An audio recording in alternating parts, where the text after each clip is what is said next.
મિત્રો હર હર મહાદેવ।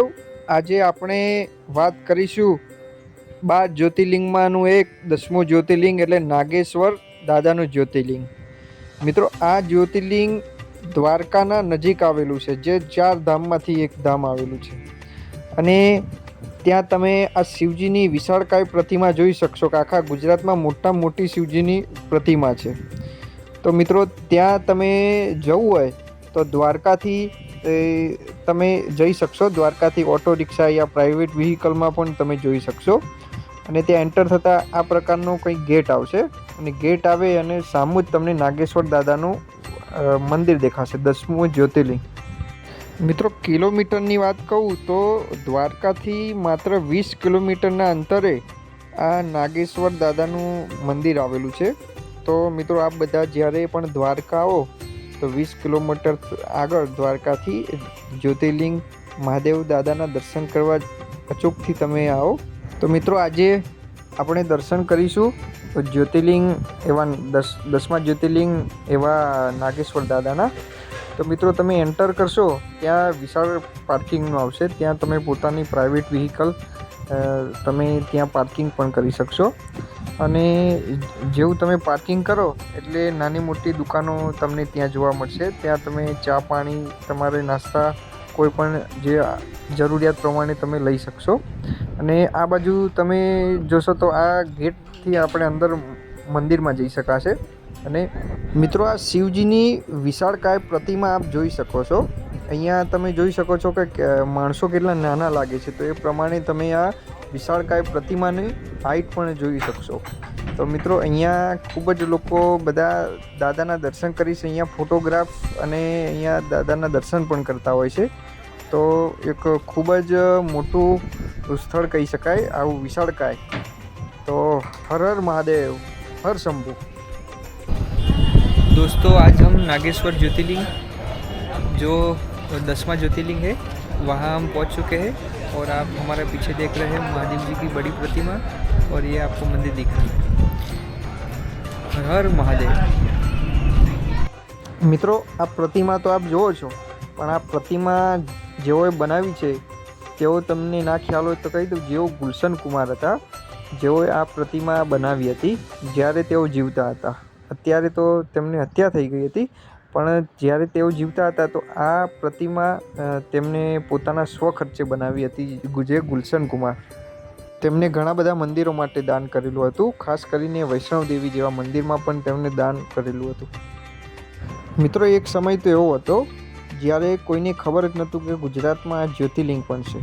જે ગુલશન કુમારજીએ આ મંદિરનો જીર્ણોદ્ધાર કર્યો, પછી લોકો આવતા થયા અને ત્યારથી આ વિખ્યાત મંદિર થવા માંડ્યું। પ્રથમ જ્યોતિર્લિંગ તો સોમનાથ તો બધા લોકોને ખબર હતી, આ જ્યોતિર્લિંગનું કોઈને બહુ મહત્ત્વ, બહુ આઈડિયા નહોતો કે આ ગુજરાતમાં ક્યાં આવેલું છે। દોસ્તો તમે જ્યારે મંદિરમાં એન્ટર થશો તો કંઈક આ પ્રકારની રેલિંગ જોવા મળશે। આના અંદરથી તમે લાઇનમાં ઊભા રહેશો તો આ લાઇનમાંથી તમને અંદર ગોર ગોર ફરતા દર્શન કરવા તમે અંદર જઈ શકશો। તો મિત્રો આને કહેવાય છે 12 જ્યોતિર્લિંગ દારૂકાવન શ્રી નાગેશ્વર મહાદેવ। મિત્રો આ મંદિરના જ્યોતિર્લિંગની વાત કરીએ તો આ જ્યોતિર્લિંગ બીજા જ્યોતિર્લિંગ કરતાં કંઈક અલગ છે। આ જ્યોતિર્લિંગ થોડુંક મોટું છે અને તેમાં ચાંદીની આવૃત્તિ ચઢેલી છે અને નાગના પ્રતિબિંબ પણ અહીંયા આ જ્યોતિર્લિંગમાં તમને દેખાશે। અહીંયા એવું પણ કહેવાય છે કે શંકર ભગવાનને નાગ રૂપે અને મા પાર્વતીને નાગણી રૂપે પણ પૂજવામાં આવે છે આ નાગેશ્વર મંદિરમાં। એટલા માટે જ આ મંદિરનું નામ પાડવામાં આવ્યું છે કે નાગેશ્વર મહાદેવ।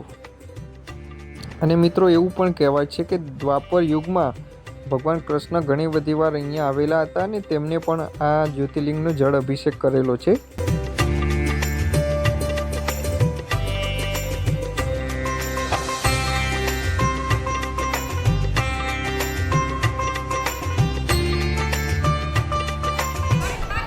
મિત્રો 12 જ્યોતિર્લિંગ એવા 10મા જ્યોતિર્લિંગ એવા નાગેશ્વર દાદાના દર્શન અત્યારે કર્યા છે। દર્શન કરીને ખૂબ જ આનંદ થયો અને દ્વારકા દર્શન કર્યા, પછી નાગેશ્વર દાદાના દર્શન કર્યા। મિત્રો આપ પણ બધા દ્વારકા આવો તો નાગેશ્વર દાદાના અવશ્ય દર્શન કરો। તો મિત્રો આપને सुरासुरैर्या क्षमहोरगाधिः केदारमीशं शिवमेकमीडे केदारनाथं शरणं प्रपद्येन्द्रे सुरासुरैर्या क्षमहोरगाधिः केदारमीशं शिवमेकमीडे। મિત્રો, આ મંદિરના ઇતિહાસની વાત કરું આપને તો વર્ષો પહેલાંની આ વાત છે કે શિવ પુરાણમાં પણ છે કે આ દ્વારુકા નામની એક રાક્ષસ સ્ત્રી કન્યા હતી, જે આજુબાજુ અહીંયા જંગલ હતો ને બધા લોકોને હેરાન પરેશાન, અને જે રાક્ષસ કન્યા હતી જે દ્વારુકા, જે શિવ ભક્ત સુપ્રિયા અને તથા બીજા લોકોને પણ બંદી બનાવેલા હતા.